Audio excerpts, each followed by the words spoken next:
I am Gigi Parker Hudnall, and I am the instructor for 1310 Intro to Theater Appreciation. And I am going to be doing Module 2, which is Chapter 3 and part of Chapter 12.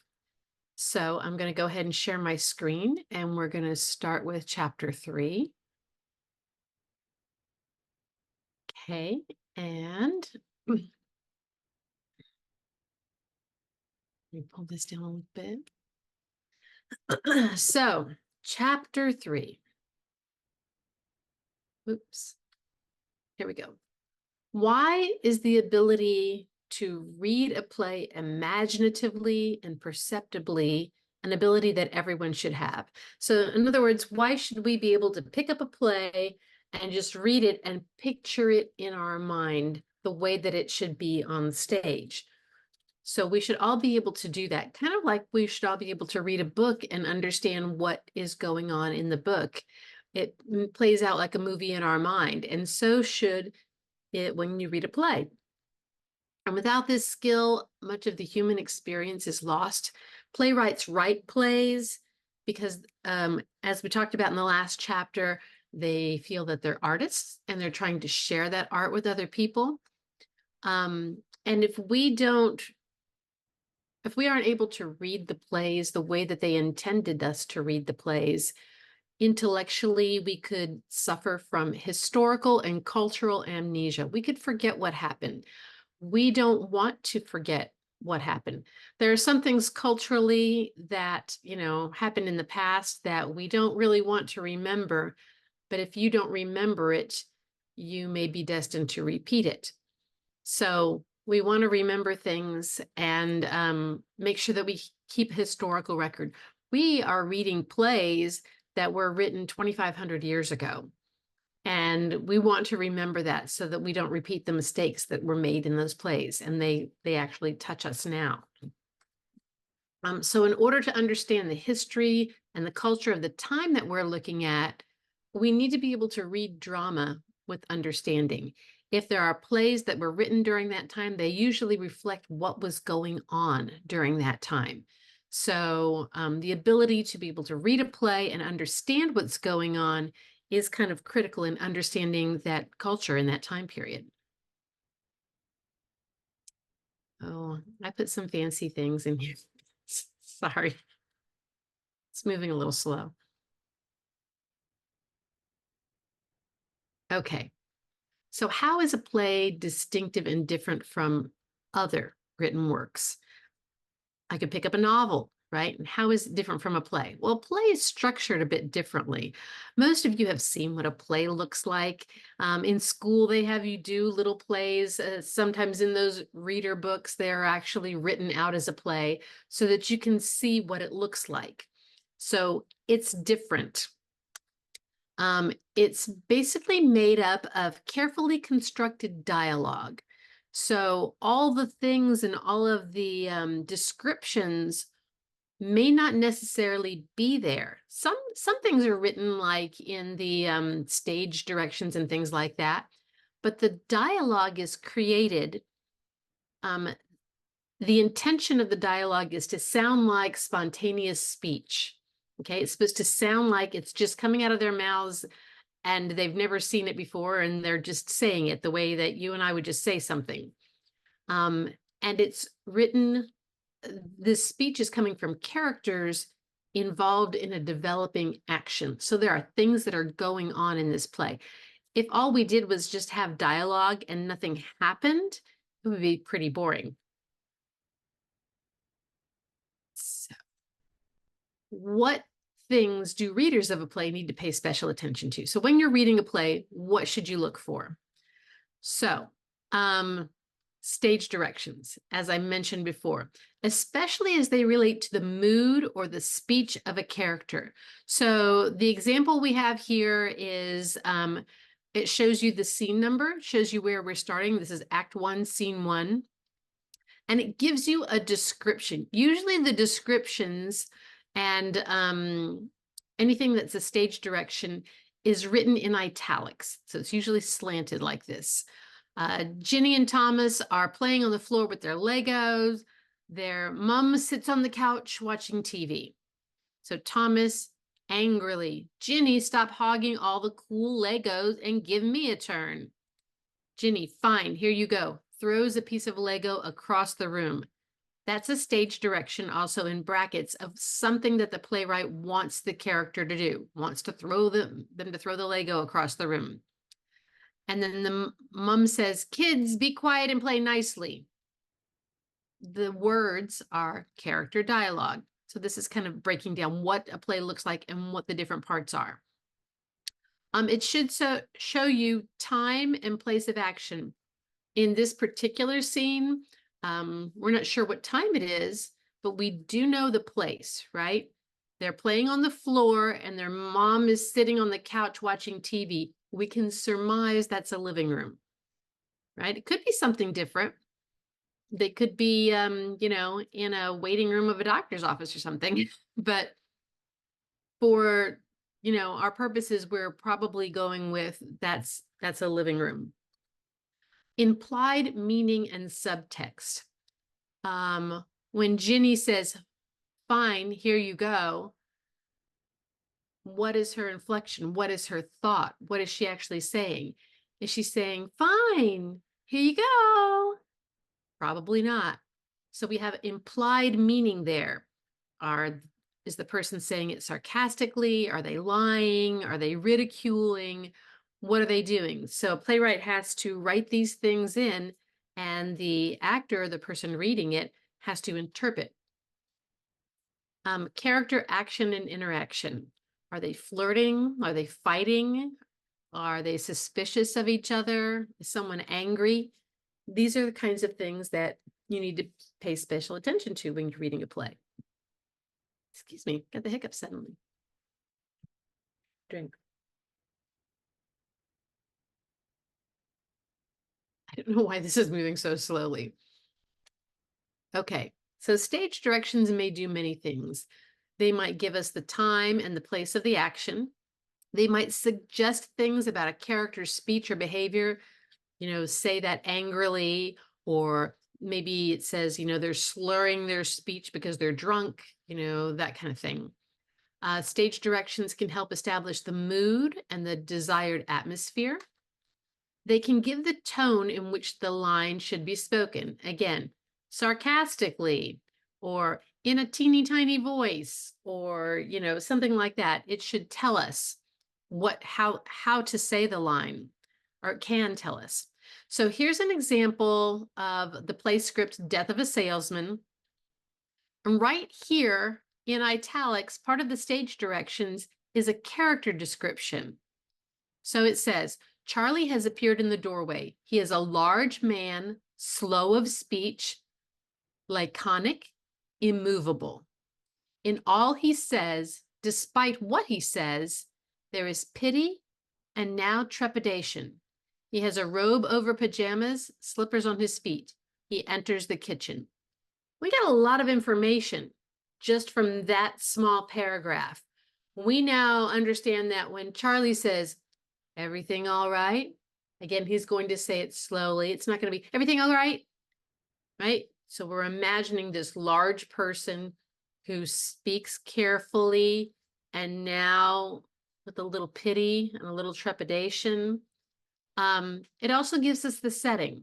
He enters the kitchen. Now we know we're in the kitchen. The fact that he has a robe over his pajamas and he's coming into the kitchen, it's either in the middle of the night or early in the morning, or he's getting ready to go to bed. So we've, you know, narrowed down the time of day. The dialogue, the words, Charlie says, everything all right? Happy says, yeah, Charlie, everything's... Willie, what's the matter? Charlie, I heard some noise. I thought something happened. Can't we do something about the walls? You sneeze in here and in my house hats blow off. Happy, let's go to bed, Dad. Come on. Charlie signals to Happy to go. Willie, you go ahead. I'm not tired at the moment. So more stage directions here. Charlie signals to Happy to go, telling Happy, you go ahead. Go on. Also, it shows us the characters' names. Typically, the characters' names are written in all caps. Not always, but sometimes. So I would say most times they're written in all caps, and the dialogue and everything else are written in regular script, upper and lowercase. Again, stage directions are usually italicized, so slanted a bit. So that's kind of tells you you're going to be reading several plays for this course. So it's an important skill to be able to understand what these things mean. Okay, and again, it's billowing away very slowly. See if I can click it faster. All right. Now, Aristotle, let me try to move this up here. Aristotle is a famous philosopher, and he, in ancient Greece, so 5th century BC, when we said that we had first found scripts and theatrical plays and evidence of plays and things like that. This was Aristotle's time period. And he wrote a book. It's a small book. It's called Poetics. And in that book, it's only like 100 pages. So it's actually pretty small, and it's like this big. So it's kind of like a long paper. And in it, he broke down what he believed made good drama. And so we kind of listen to that. There are a lot of people that refer to Aristotle a lot of times about his poetics. I had to take a whole class on the poetics, and it made my brain hurt. There was so much to read about this little tiny treatise. But so when he talks about theater, which he calls it poetry, because at the time it kind of was, but we listen when Aristotle speaks. So what did he mean in the Poetics when he wrote that a play is a representation of human beings in action? Well, it's not a still life, right? It's not like if you were painting something and you look at a group of, we've all seen The Last Supper, right? The paintings and the sculptures of The Last Supper. They're stuck in stone for real. They're not moving. A lot of times in the drawing and in the painting, it can indicate movement, but in a play, we really represent the human beings in action. They are doing something. Oh, my clicker's not clicking. It's not only what the characters do that we look at, but it's also why they do it. So why does Superman save Lois Lane? Lois Lane's falling from some tall building and Superman comes and saves her. Why does he save her? Okay, he saves her because he loves her. Just so that you know, in case you don't know Superman lore. All right. What are the 3 steps that Francis Ferguson, the 20th century American critic, says that dramatic action is built through? So this is important things. What is dramatic action built through? Trying to move my so purpose. Okay, dramatic action. In order for us to appreciate any kind of play or movie or TV series or anything, there has to be some dramatic action. And Francis Ferguson says that there are 3 ways dramatic action is built. One is through purpose, the awareness of some desire or goal. What is the character's goal? So the character of the Grinch's goal is that the Grinch wants to steal Christmas, right? The Grinch has a purpose. At the beginning of the show, he doesn't. He's bored looking around. Oh, I forgot. I hate them. I've got to go mess up their lives. So I know what I'm going to do. I'm going to steal Christmas. So we've got a purpose. That's dramatic action in motion. The next thing is a passion. And the passion is that strength of the desire or the suffering that makes the characters act to fulfill their goal. and the emotional turmoil they undergo while doing so. So the Grinch has to be so upset with the Who's that he actually goes and does it and steals Christmas. Otherwise, we don't have a story. So the passion, so there has to be a purpose, okay, something that they're going to do, a desire or a goal. Why is he going to steal Christmas? He's going to steal Christmas so that they stop being happy because they're not really happy. And then the passion to do whatever the thing is. So he's driven so crazy by the Who's joy that he's going to have to do it. It's like that's what gives him his passion to fulfill his objective, his purpose. And then the last is perception. This is the understanding that eventually comes from the struggle. So we have to have a purpose. The Grinch wants to steal Christmas. The passion, he's driven so crazy by their joy that he's going to go ahead and do it and steal Christmas. And then at the end, the understanding, he learns that the love the Who's have is not based on material things. He finally gets it. Okay, so purpose, passion, and then perception. Those are the three things that Francis Ferguson says dramatic action is built through. Okay, characteristics of effective dramatic action. We can have dramatic action. Somebody can write a play and it has some dramatic action in it, but it could be really boring. So how do we make it effective? So is it complete and self-contained? Everything essential for understanding it should be in or implied in the play. You ever watch a series or something and you see one episode and you have no idea what's going on because it's kind of one of these soap opera things where everything depends on everything else? So we don't understand what's going on. We need to make sure that our entire world, everything that we need to know when we're going to see a play, is there. We shouldn't have had to read something else or watch something else to know what's happening. There are plays like that. There are movies like that. There are sequels, right? If you watch Endgame and you've never watched any of the other Marvel movies, I'm not sure you'll understand what all's going on. So, but there are those type of series that if you just watch one of them, you still think it's funny and you still understand what's going on, even if you don't understand the complete through lines. I'm thinking a lot of sitcoms are this way.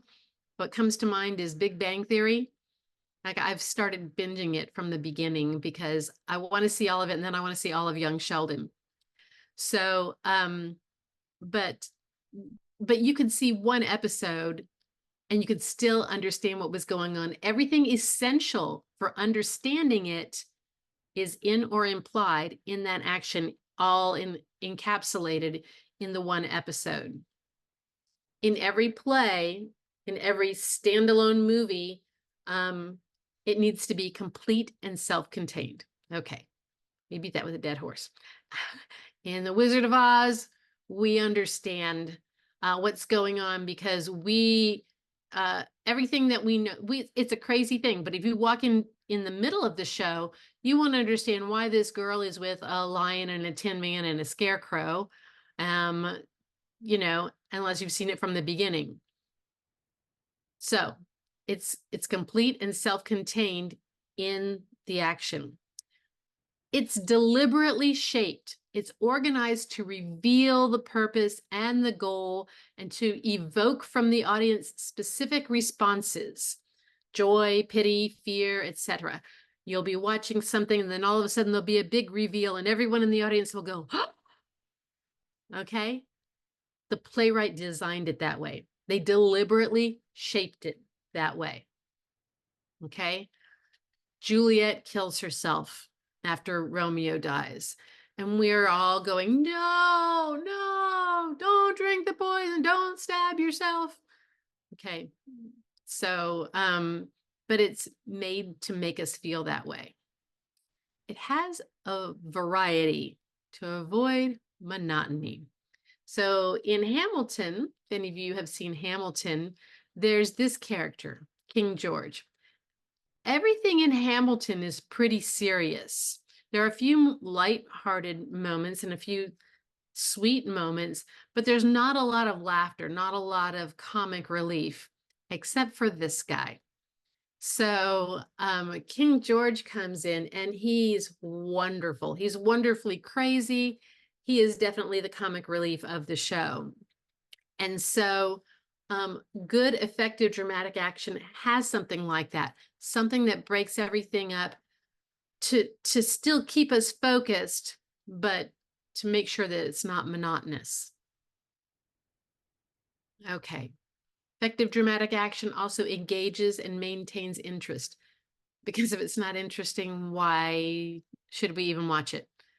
You ever been going through something with your I know probably none of you have a remote and go through the television like I do. But even on YouTube, you're going, no, no, no. Okay, maybe I'll watch that. Right. So you need something that will maintain your interest.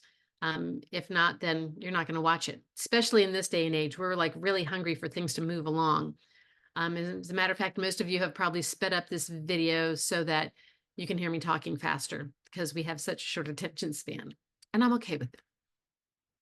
So also it needs to be internally consistent. So even if the events are absurd, they make sense within the story. If we see this person who is the Queen of Hearts running around with all of these other cards, we know we're in Alice in Wonderland. And that makes sense in the story of Alice in Wonderland. Might not make sense in other plays, but it needs to be internally consistent so that even if things are crazy and wild, they make sense in that world, whatever world the playwright has created for us. Okay, Aristotle stated that every dramatic action should have three things: a beginning, a middle, and an end. Now you think, okay, this is obvious, but it's not. There are some people, you probably knew this when you were younger and you were prompted, write a story or, write something. It was like, and then they told you, okay, you need to have it laid out in 5 paragraphs. And your first one has to be an introduction. Then you have to have the meat of whatever it is you're writing. And then you have to have an ending, summary at the ending. So all papers should be written like this. Well, every drama should be written like this. It shouldn't ramble on and like go into different directions and not go anywhere. We should have a distinct beginning, a middle where something happens, and we should have an end that's satisfying to us. So this is something, yes, it's on your tests and quizzes. What should every dramatic action have? A beginning, a middle, and an end. Okay. A play is composed of incidents, things that happen, incidents, and that they are organized to accomplish a purpose. It's helpful to find the source of unity sometimes. Sometimes the source of unity for the purpose is a cause and effect. Why did this happen? Well, this happened because this happened, and then this happened because this happened. It was like a cause and effect. These things kept happening. And, if she had never come home early and caught him cheating, then she wouldn't have pulled out the shotgun and killed him, something like that, okay? Causing the police to come and arrest them and, all that kind of thing. So you kind of look at there's a cause and effect or a cause and effect. Sometimes the unity is the character. It's the person. We're following around one protagonist in all their different adventures and things. Alice in Wonderland, case in point. We follow Alice around to all the different places that she goes. We follow that protagonist around. And sometimes that is the purpose. Oh, look, Alice in Wonderland. Sometimes it's a thought or a theme or a dominant mood. In Oedipus Rex, Oedipus the King, there is the theme of pride, of hubris. If Oedipus had just left well enough alone, then nobody would have exposed all these secrets and nobody would really know what was going on. I kind of feel sorry for Oedipus. He kind of got backed into a corner, but he had just shut up when they told him to shut up, it wouldn't have gotten as yucky as it did. And ignorance is bliss sometimes. And I know I'm if you don't know Oedipus, hopefully you will by the end of this course. Okay. Sometimes the purpose is a visual style or use of distinctive language, like in many of Shakespeare's plays. Okay. It's a different kind of style. This is actually the Globe Theater, and these are Shakespearean actors. The current Globe in London is there. You can go and see it. They've built an exact replica of the Globe that was there before. And there are people that perform. They perform Shakespeare's plays. They perform them in the exact costumes that they used to wear. I've heard down to the underwear, which I can't think that that would be very comfortable. But, you know, okay. Aristotle, in this book, The Poetics, says that there are 6 parts of a drama or a tragedy. Okay, and that these 6 parts are very important. We're going to go into each one of these because each one is important and you need to remember these. This is something to take notes on, to write down. You will have to know them. Aristotle's 6 parts of a drama are plot, character, thought or theme, diction, music, and spectacle. We're going to go over these each individually. All right, plot. The plot is the overall structure of the play, how the play is put together.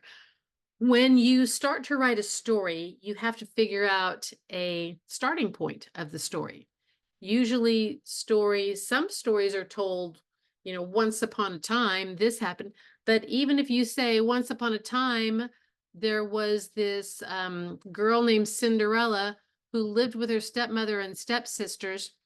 Well, at some point, Cinderella was born, right? And at some point, she had other parents. So you've chosen to start the story. Whoever wrote the story, the Brothers Grimm or Hans Christian Andersen. No, I think it's Brothers Grimm. Chose to write the story where Cinderella was already in the home with the stepmother and the stepsisters. So that was the overall structure of the story. So the overall structure of the play. There are 2 ways that you can put a play together. All right, the 2 most common structures of the plot. One is called climactic or linear, and it follows the action in a cause and effect to the conclusion. We start at the beginning, then this happens, then this happens, then this happens, and then we're at the ending. So The Wizard of Oz starts this way. Dorothy dreams of going far away. The cyclone takes her to Oz. She has all these adventures, and then she ends up back home. We have a beginning, a middle, and an end. It's a linear form, though. This happens, then this happens, then this happens, then this happens. The Hunger Games, the same way. Halo is the same way. The other kind of form, the other kind of structure of a plot, where did it go? Oh, it's going away. Okay, let's click off of that. It's called episodic. So you think of episodes. It jumps from one scene to the next, often separated by time and place without necessarily building cause and effect relationships. Sometimes they don't have any relationships at all. Almost Maine. This particular play is about a fictional place in Maine where the name of the town is Almost. So Almost, Maine. And the play has a bunch of different scenes that all take place there, but none of them are actually related to each other. So it's kind of episodic. It jumps from one scene to another. The dining room is another one. There's a great big dining room, and we kind of travel back and forth through time on the generations of people that used this dining room. Forrest Gump. Forrest Gump is a great example of this. Forrest Gump used a lot of flashbacks. So if you remember the movie Forrest Gump, we start out, he's sitting on a bench in front of Jenny's place. and different people sit on the bench and he tells them about his story going back to the beginning, and then we go back to the bench, and then we go to a different area of his life, and then we go back to the bench. Okay, so that's episodic. It's jumping around in time. So here's the beginning, and then we go over here, and then we jump further here, but then we're going to go back over here, and then we're going to go straight to the end. Okay, so episodic jumps around. So first is linear or climactic, and the other one is episodic. This is another one. You could have your beginning here, and you could go over here, and then we could kind of go here, and then we could go back here and over there and there, and all the way around till you get to the end. Okay, so sometimes the episodic plays jump all over the place, and you can't even really follow where they are or where they're going. That's another common structure of a plot. Okay, I guess I had a lot of these billowing away things. Here we go. All right, plot. So the beginning of a play may establish the place, the situation, the characters, the mood, the theme, the internal logic. What are the rules of the game? When you first start a play, you don't know anything about it. You go and you sit down, you may look at the scenery and try to deduce some things, but at the beginning of the play, we need to find out who the characters are. We need to find out where they are. What's the situation? Why do we care? What kind of mood are we having? What's the theme, and what's the internal logic, meaning the rules of the game are, we see Alice in Wonderland. She's gone down a rabbit hole and she sees all these crazy things. We go, okay, we're going to willingly suspend our disbelief and believe that she talks to these imaginary creatures. So that's kind of the internal logic of that setting. So how do we determine these things? Well, we listen to the dialogue. We watch the actions of the characters. We watch the scenery and the costumes and the lighting and the music. We understand that when Shrek comes out on stage, he is an ogre. And so we're like, okay, we're in a world where there are ogres. Okay. This is Fiddler on the Roof. And one of the things that they come out and sing in the beginning is called tradition, tradition. Tradition. There's a lot of traditions in it.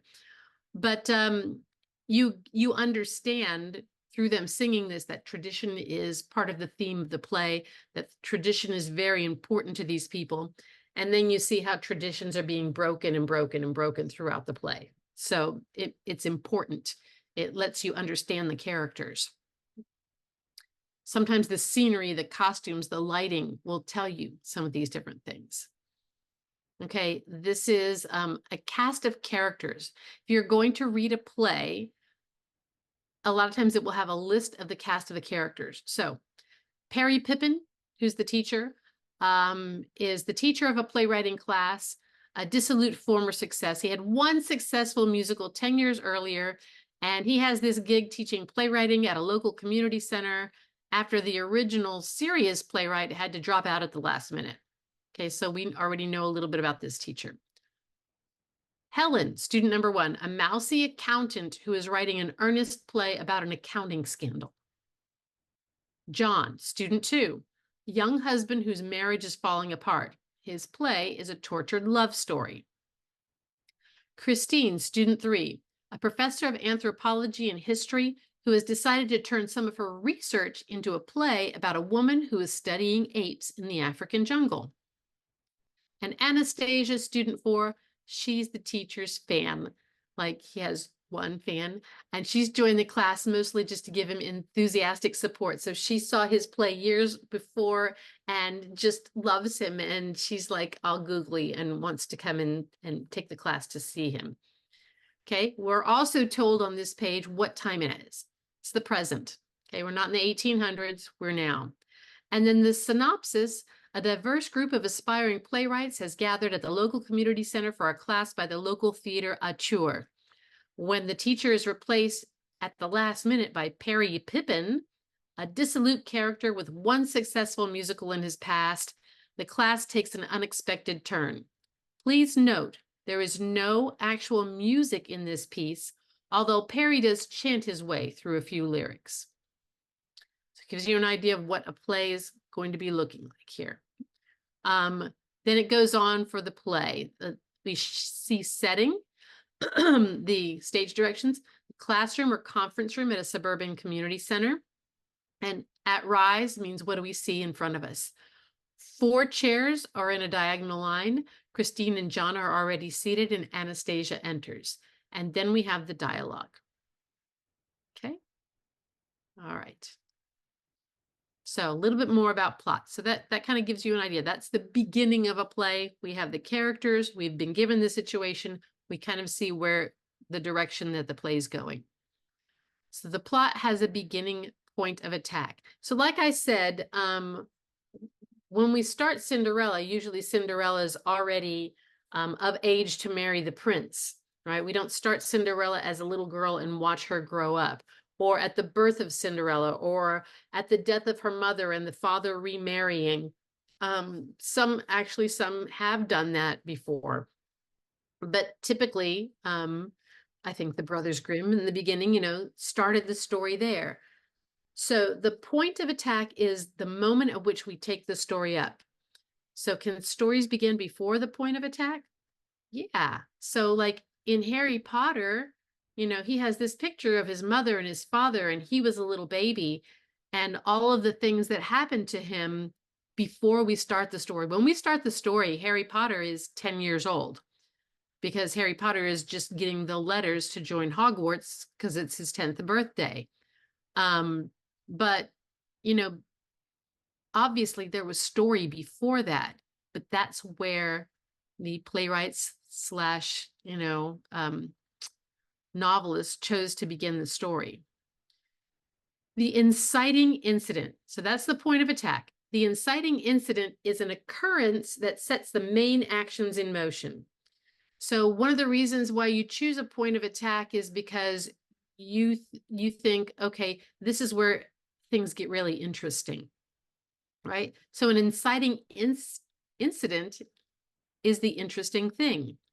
So it's Harry Potter's 10th birthday, and he gets all these letters to come and join Hogwarts. Okay, that's an inciting incident versus the point of attack. This is all in the beginning. Okay. Now the middle. So the middle, where the good stuff happens, the first thing is that there are complications. So any new element that changes the direction of the action. So if the character meets someone new, or someone overhears a secret, or something bad happens, or someone wins the lottery, it's a complication. It's something that's changing whatever the course of action is. Something happens, right? So the inciting incident is Harry Potter gets those letters and everything to join Hogwarts. And then we start having more complications when Hagrid comes to get him and, takes him to Hogwarts, and all the things that, ensue after that. Then in the middle, there is also discovery. And discovery is any new information of sufficient importance to alter the direction of the action. So we find out that someone is not who they appear to be, or we see someone conspire against somebody else in the play. We have a young man that has been building up his courage to ask a girl out, and we see somebody over here that he's going to do that, and they decide they're going to mess him up so that he can't ask the girl out, or they're going to ask the girl out first, or something like that. So those are discovery, and it's like, oh, we're hearing something that the main character doesn't know, or we discover someone has died. Something crazy happens. So we have these complications, and then we hear and see things and discover things that are going to change the course of the plot of the show. Okay. All right. Also in the middle, hopefully, if it's a good play, you will hit the climax, which is the highest point of interest or surprise. So we found out who did it in a murder mystery. It was the butler. Okay. The epic war is fought, or the characters clash. We have a big climactic moment where things happen, right? Oh no. Then there's the crisis. So this is sometimes people get these confused. So the climax is the highest intensity or interest, and the crisis is the discovery or the event that determines the outcome of the action, So there's this, fighting going on, and then the cop catches the bad guy, or the boy professes his love to the girl. Okay, that's the crisis. It's the discovery, or the highlight of the highlight, let's just say, is the crisis. Okay, and I've loved you all my life. There we go. Then there's the end.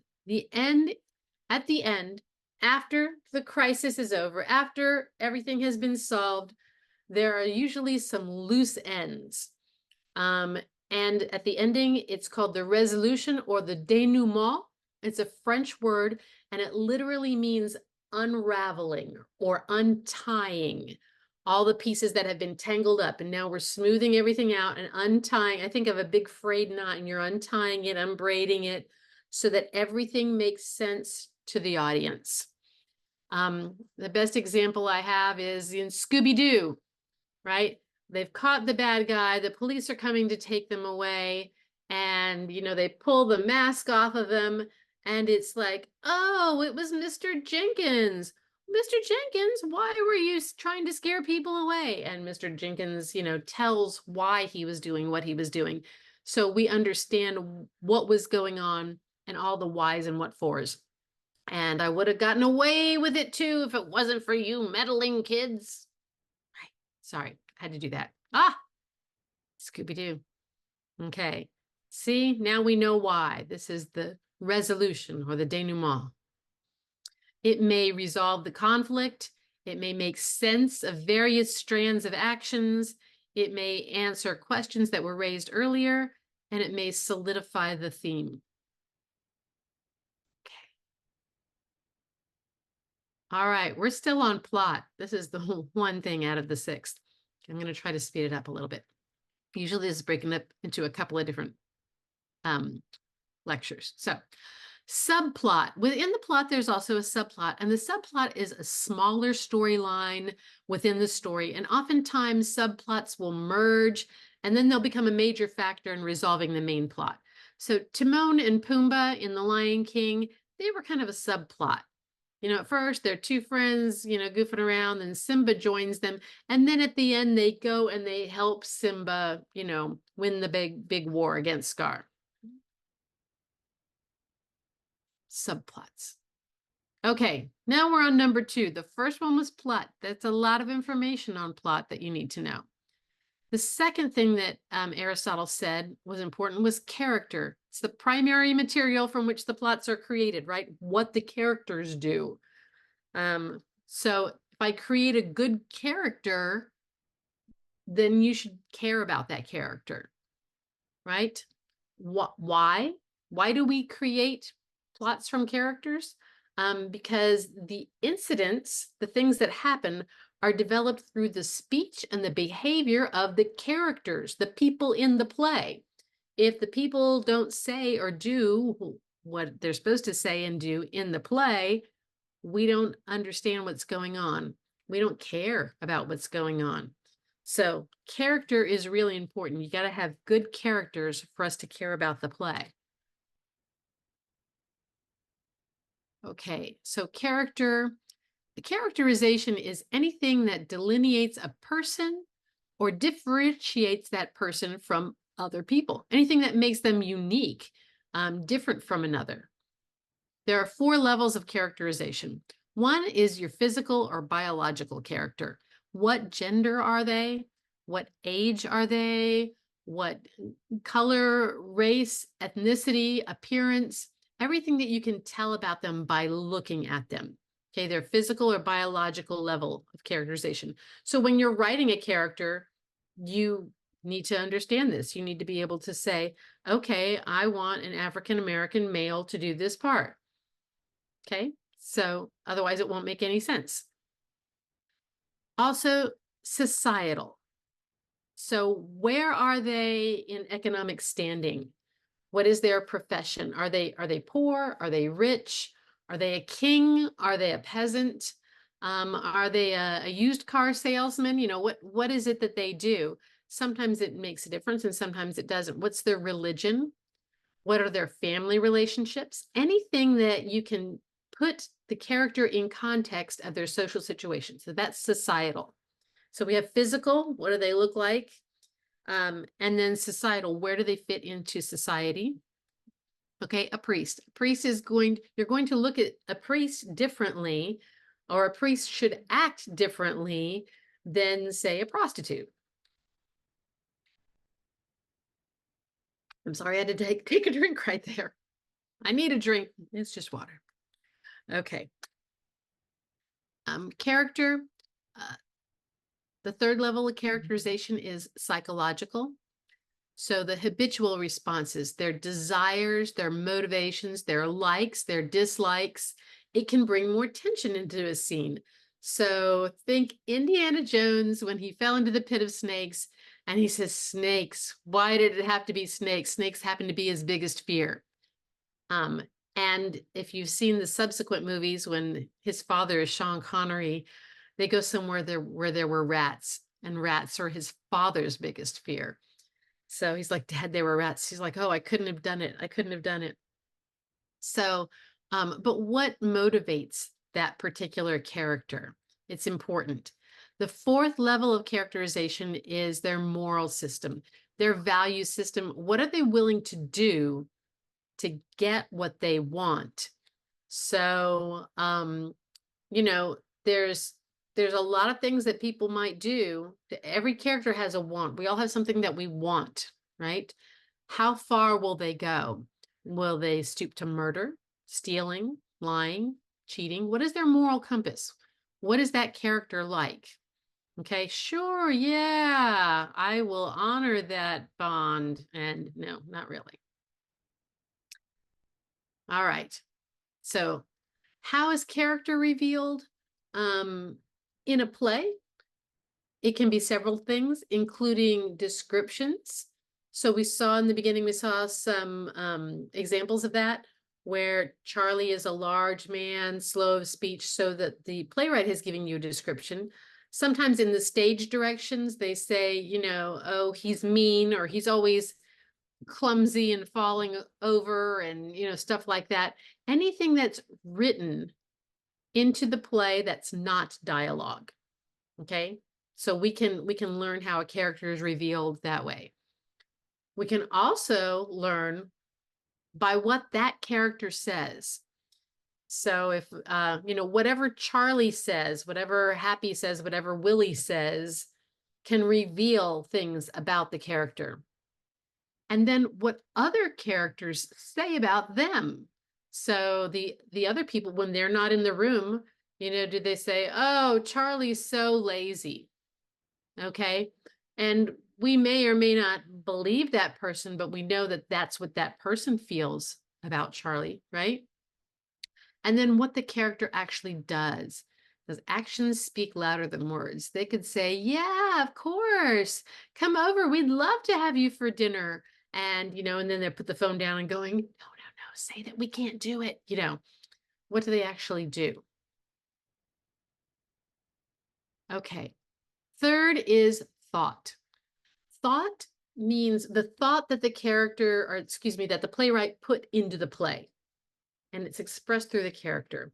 It's the themes, it's the arguments, the overall meaning of the action. What are they trying to tell us through this play?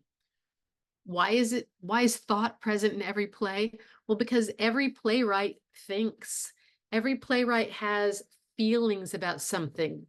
If they do not like policemen, for example, and they're writing a scene that includes policemen, they're not going to write them in a very complimentary light. They're not going to include probably good characteristics about them, right? So their thought is coming through in their characters. So all playwrights write from some point of view. And all playwrights react to the broader social point of view from which they emerge. They are products of their time period. So a playwright in the 1800s is going to have different thoughts than a playwright that writes today. Everyone is a product of your own time and your own environment, and that's reflected in the writing. So that's thought. Okay, thought, is the meaning in the play, and it can be implied by the character relationships. So we have the beautiful girl that falls in love with a lowly servant in The Princess Bride.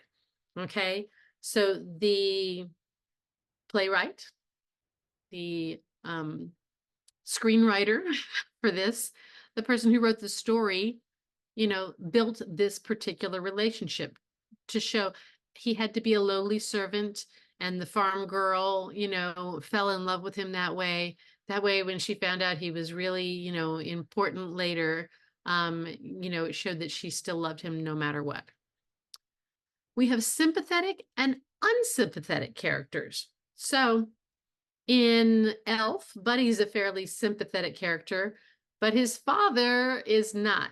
We don't like his father in the beginning. His father is not very sympathetic towards Buddy. And so, again, the screenwriter, the playwright, writes in this relationship so that it shows how they think, and it shows how they think these characters would act in this situation.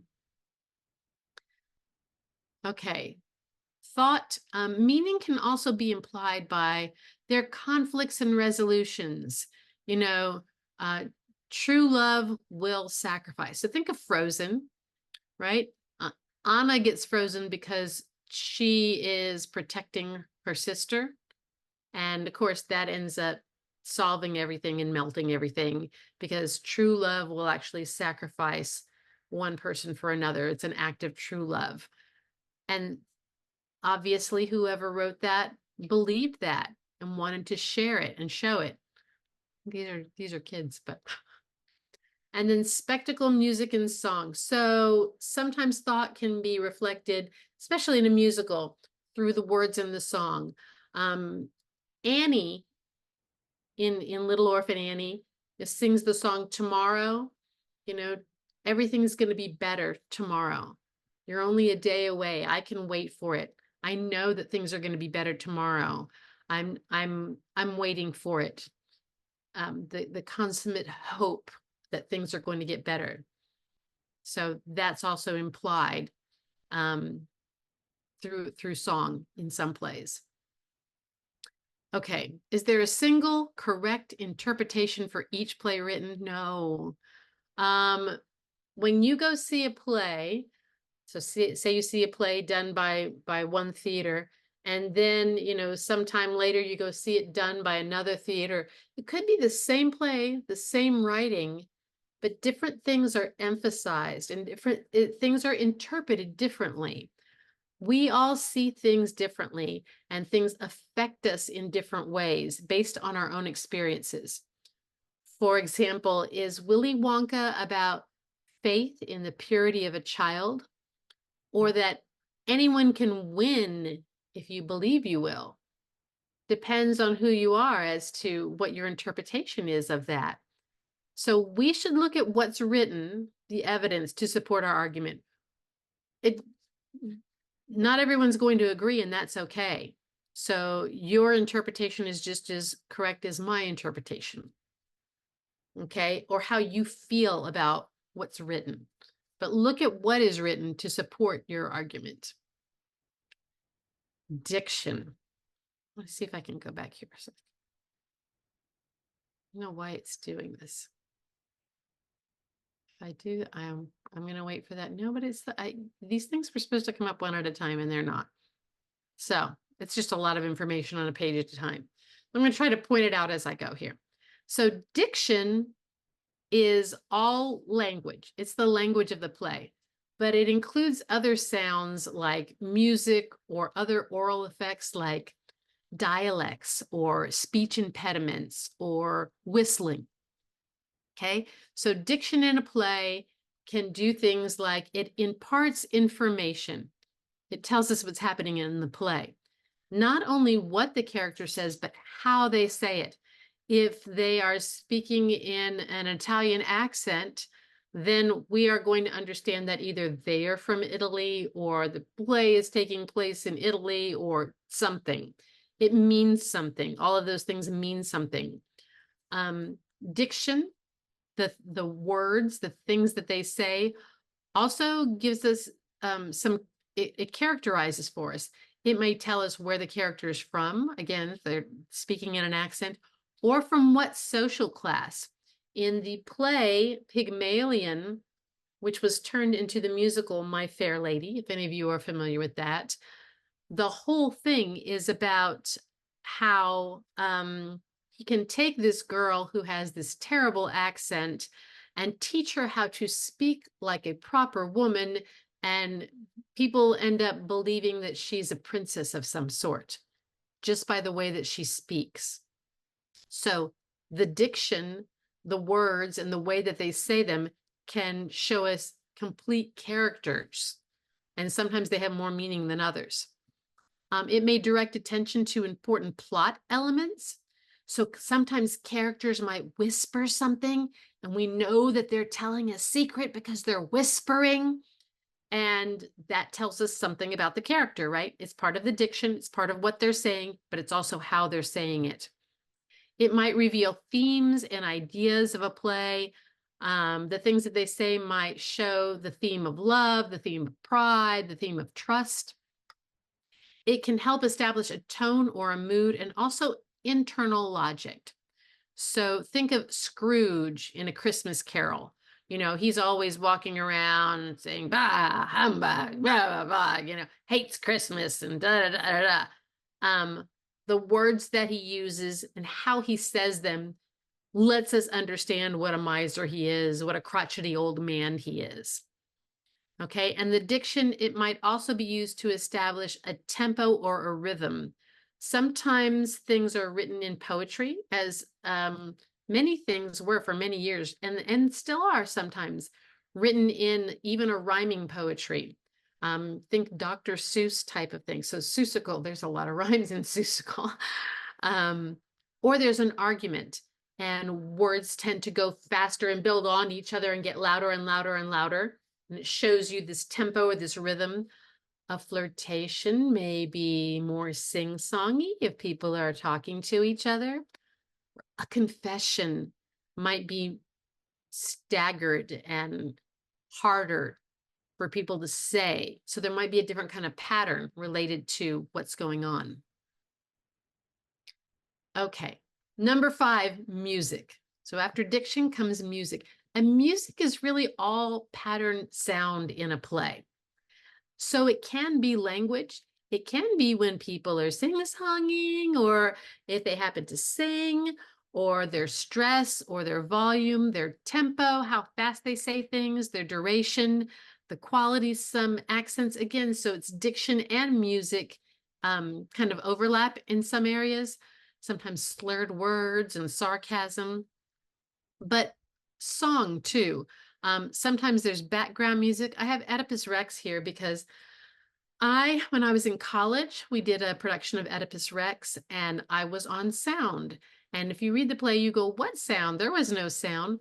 Well, there was actually someone who composed, he composed basically a score, music to go underneath the actors as they spoke. And it played throughout the whole play. And sometimes it got louder and sometimes it got softer. And I had to be the one on the soundboard backstage listening for what was going on and making the music more intense or backing it off. So it can be background music throughout the whole play. There could be incidental songs where it's scene-changing music. So we have this going on, and then the curtain closes, or it gets dark on stage and the stagehands are moving things around, and meanwhile you'll hear music playing. So sometimes the music is tied to the play and sometimes it's not. Sometimes there's a song, a character is singing or humming or whistling. In Blythe Spirit, they play a song called Always. And when they play this song, that's when the spirit of the guy's ex-wife actually comes back. Only he can see her, and she's there going, "What'd you bring me back from the dead for?" And he's like, "Ah!" Right? And nobody believes him, and yeah. So, but it's interesting. In Cat on a Hot Tin Roof, which is another play in your book of plays, if you ever just want something to read, it's actually really good. But in Cat on a Hot Tin Roof, the character's name is Brick, like the brick in the wall, and he whistles all the time. So that whistling is kind of a nervousness. He's trying to hide something. Um, it's how he feels about things, and he's just trying to turn the whole world away so he can get drunk and not think about what's going on in the world. But so that kind of thing is even considered music in Aristotle's world. And then sometimes it's integral, as in a musical. The Phantom of the Opera, Cats, High School Musical, all of these are musicals, and without the music, they wouldn't be, well, some of them there wouldn't be a play at all, and some of them it just wouldn't be as strong. Okay? All right. Number 6, spectacle. Again, I think of spectacle. I have to put on my spectacles so I can see the spectacle. That's any visual element of any production. Okay, of a production. Okay, I want to make sure there was no hidden word back there. You see it with your spectacles. Okay, it can include movement and spatial relationship of the characters. How do they feel about each other? They're like the movements, the cat's movements are part of what makes them look like cats on stage. The spatial relationship, if someone's standing really close to someone compared to someone standing really far away from someone, you understand that there's a relationship there. Either I don't know that person very well, I don't like that person, there's some reason, or maybe I like them so much, but I'm afraid to go up to them. There's so many things that go on, but the spatial relationships of characters are important in spectacle, as well as the lighting. Sometimes lighting can make or break a show. I think I told you last time also, my husband, my techie husband, says you can act all day, but unless I turn on the lights, nobody will see you. So, yeah, lighting is important, and it can affect the mood. The sets, the stage scenery, everything that's behind them, the furniture, the props. Okay, just to let you know, props, like my phone here, something I can carry in my hand. Sets are something like my chair or the wall behind me. It's something that's not easily movable. So when people say, oh, that's part of the set, just remember there's a difference between properties or props, something you can hold in your hand. My cup is a prop. Okay, I'm using it because I'm taking a drink. Sorry, I needed some water. And that's something you can carry in your hand. And the sets are the furniture and things that are not as easily movable. And then there's costumes. And sometimes a costume will make all the difference in the world. Um, I'm thinking of like Ursula in I'm sorry, I'm blanking here for a second. The Little Mermaid. All right. So we did The Little Mermaid at my son's old high school, and the Ursula costume was just phenomenal. And it built that character and made her that much more evil and stuff like that. So costumes are a spectacle. It's according to Aristotle, plot is the most important and spectacle is the least important. These are things you can do away with slowly, but you can't ever do away with plot. Although, like I said, my husband begs to differ about spectacle being the least important thing. So spectacle, readers of a play, when you're reading the play, you must try to envision the spectacle in order to grasp the play's full power. Why did Aristotle list it last? Again, he thought that if you were running out of money and there was something that you needed to cut down on or whatever, it would probably be the spectacle. Okay, there are two basic dramatic forms, comedy and tragedy. These are the iconic theater masks that you see, and that's what they represent. The two basic dramatic forms, comedy and tragedy. Okay, the difference here. So tragedy is about a serious action. There's something serious going on. For comedy, it's deviation from normality in action, character, or thought. Basically, it's your ordinary people in some sort of extraordinary situation that they find themselves in. They're going to, draw water from a well back in the day, and they slip and fall into the well, and people walk by the well, and you hear this voice, and they all think that the well is haunted. These kind of errors and things. So it's a deviation from normality in character or thought, but that makes it funny. Okay, as opposed to a tragedy where somebody falls into the well and they're stuck there, and we feel sorry for them. It's the way that these things are treated that makes it a comedy or tragedy. Tragedy has a serious tone throughout, and comedy has an in-fun tone that's usually maintained. Tragedy usually raises significant issues. It's about something that's important.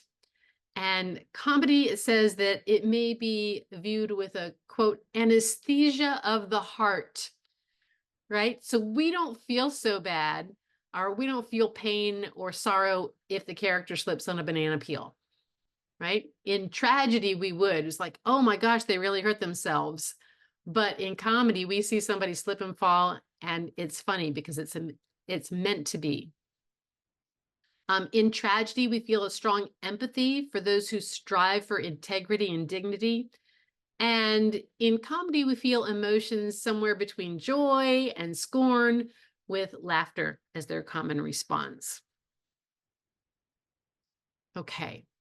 Tragedy is also usually, I don't know, I think it says this later on here, but I'm going to make sure that I say it. Tragedy is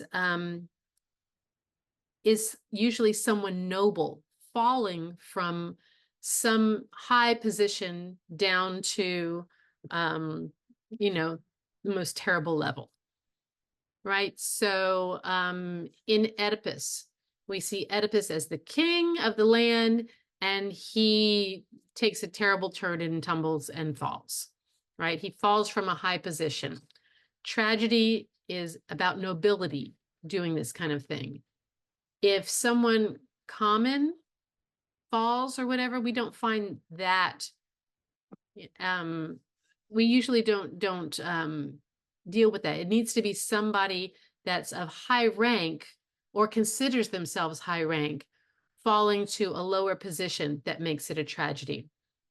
Comedy is usually about common people and common problems, usually about love or politics or something like that.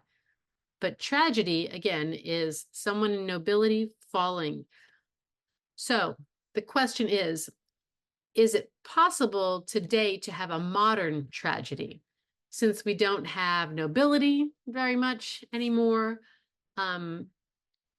the play Arthur Miller's Death of a Salesman that we saw a little clip of, in it, Willie Loman, he is a salesman, and he used to be the top salesman. He was at the A game.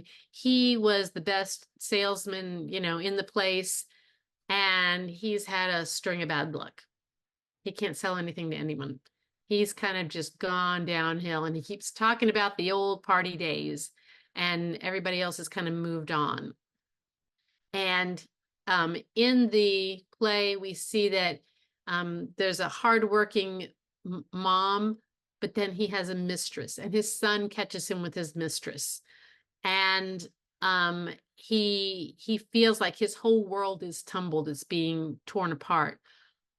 We feel for him, but we also recognize if he just didn't do those things, if he just didn't talk about himself so much, if he actually just, paid attention and got back on the straight path, that he could have avoided this tragedy. So the question is modern tragedy possible? Well, it is if someone, since they're not nobility, but if they consider themselves at the top of their game and then they plummet down to the bottom, I believe it can be. So that's kind of the question your book poses. That's kind of my thought on it. Normally we'd have a discussion about this, but since we're not together, we won't right now. Okay, and the billowing sail takes it away. Other forms of drama. There are some other forms of drama. There's not just tragedy and comedy these days, but there's a tragi-comedy. It means it's a serious play with a happy ending. So think anything on the Hallmark Channel, right?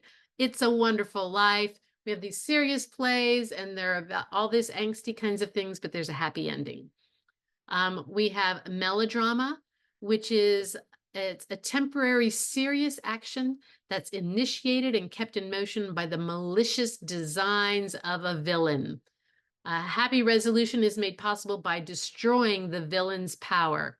So think of a Batman or a Superman or James Bond or anything with the good versus evil themes.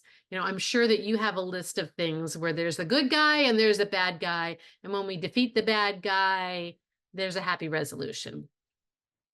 Okay, a farce is a comic dramatic work that uses a lot of slapstick elements, a lot of buffoonery and horseplay, and typically really crude characterizations and ludicrously improbable situations.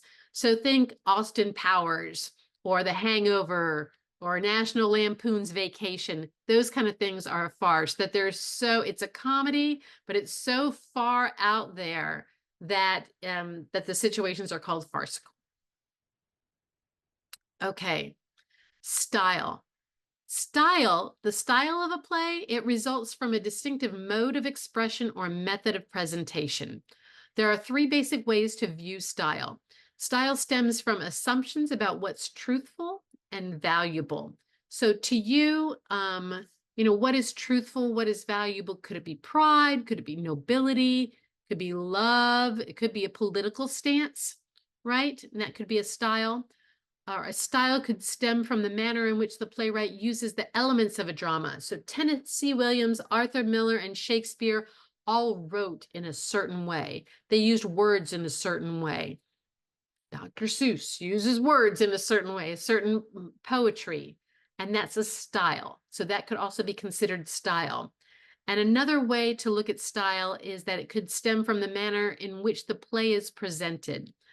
The director, the set, the designers, the costumes, the lights, the actors, if it's presented in a different way than possibly you think it should be, that could be an element of style. For example, last year they did A Midsummer Night's Dream at San Antonio College.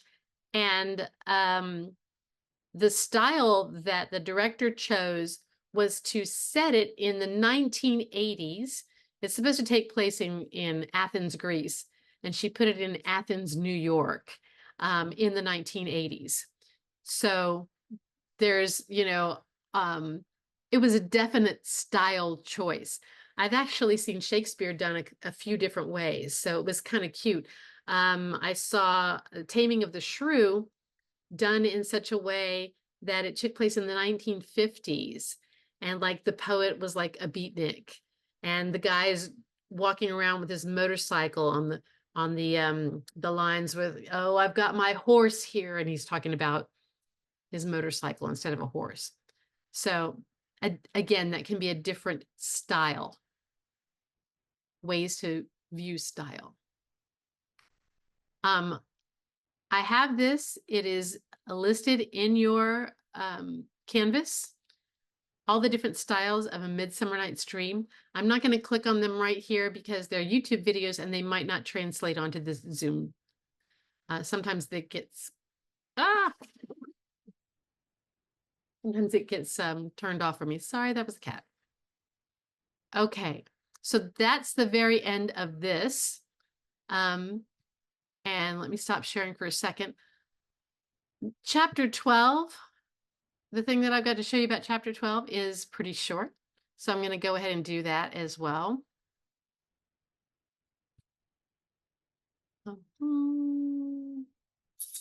Wait a minute. Okay, hopefully you can see that, chapter 12. Trying to make it big. It's not going big. All right. I must have did this in the same style I did the other one. Sorry, guys. So chapter 12. What I want to talk about here are the different styles of theater. You're going to need to know the different configurations of the theater. So chapter 12, the three basic characteristics of theatrical space. So sometimes what can characterize a theatrical space is the degree of formality. Are we at the Majestic Theater versus a show at a middle school? How big is the theater? Sometimes is the seating for 1,000 people or only 50 people? I don't know why it's not clicking. Or the configuration or arrangement of the actor audience. Where does the audience sit? Are they in front of the action? Are they on the side of the action? Are they in a circle around the action? And that's what we're going to talk about. So theater configurations.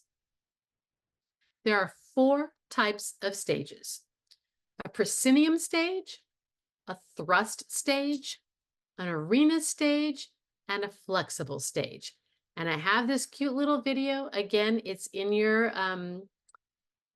Canvas. It's very short, but it talks about all the different types of stages. I'm going to go ahead and go on to talk about them here too. So, I want to be able to see. Hold on, go on. Are you dreaming of improving your sleep and waking up?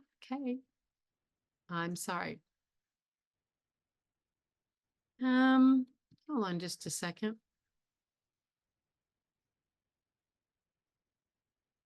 A proscenium stage. So I wanted to talk to you, but I thought I had a picture of the proscenium stage in here. Okay, we'll talk a little bit about it here. A proscenium stage is basically it's the same kind of stage that you think of when you go to a movie theater. All the audience sits on one side and there's the stage. Okay, so everybody's facing the same way. We're all sitting facing the stage. A thrust theater is if you took the stage of the theater and thrust it out into the middle of the audience. Like you thrust out your tongue, you're thrusting it out into the middle of the audience. And therefore, now we have audience on this side, and this side, on 3 sides, the 2 of them facing in and 1 of them facing towards. So a proscenium is everybody's facing one way. A thrust is that you've thrust it out into the middle of the audience, and now there are people on 3 sides. An arena theater is if you've ever been to a football game or a basketball game, you've sat in an arena. And it is basically where there is audience all the way around the action. The action's taking place in the middle, and there's audience on all the way around, all 4 sides, as in a football game. It's also called in the round. A flexible stage is sometimes also called a black box. And usually you can take the seating in a flexible stage and move it however you want it. You can move it so that it's proscenium looking. You can move it so it's on 3 sides. You can put it on 4 sides. You can put it in an L shape. So the audience can be placed anywhere in a flexible stage. Okay. This is another short video. It's a couple of minutes about the fly system. And that's when things fly in and fly out, the scenery and the curtains and all sorts of things and how that whole system works. So please take a minute to look at that short video.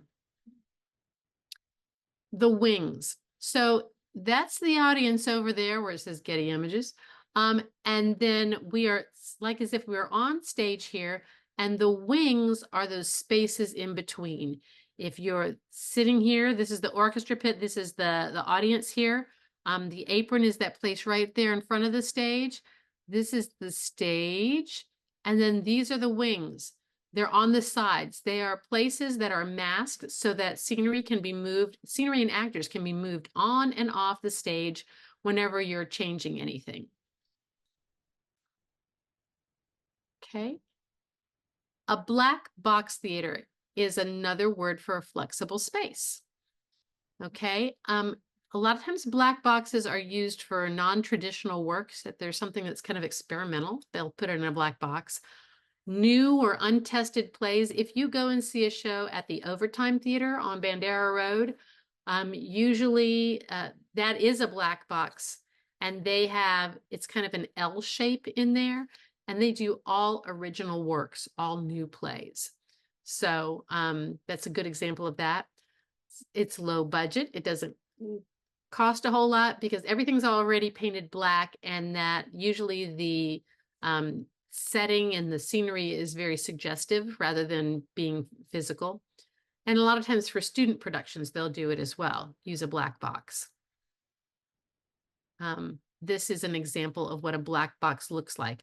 And this is a black box that actually has arena seating because there's seating on all four sides. Now they could take this seating and they could move it in all sorts of different configurations and still have the play here. Okay. Plays can be done, though, in many, many, many different places. So a flexible space can be all sorts of places. This is actually a show that's taking place on a bus. This one is in the basement of a garage, I believe. This one is actually, this one's in a basement. This one is in like where you park your car, you have to go around the different levels and stuff like that. And that's why there's people standing up here and people sitting down there. You would go up to the next level over here. There's a play that's taking place there. This one is taking place in a restaurant or a nightclub.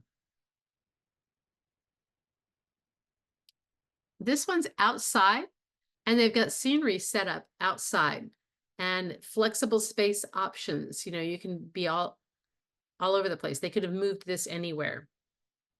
And they have microphones out there and stuff. And then this one it's a theater in the round, kind of on the street, right? Or maybe even a thrust because there are people on three sides, but it's in the middle of a street. So flexible spaces, you can have theater almost anywhere. When I was in high school, I didn't get to go, but my director wanted, I think that she ended up taking another group of people just for kind of a tour of New York. And while she was there, they set up and they did a show just on the corner of Broadway and something so that they could say they performed on Broadway. So you can have theater wherever you want it, as long as there's an actor, something to be performed, and an audience.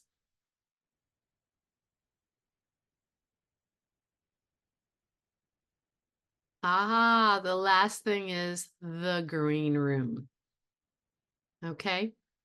Where did it go? The green room is the place where actors, basically it's the break room for the actors. And I talk about the green room because we don't have a good green room at SAC. And other places that I've been, there is a green room. The green room is not always green, although sometimes people paint it green.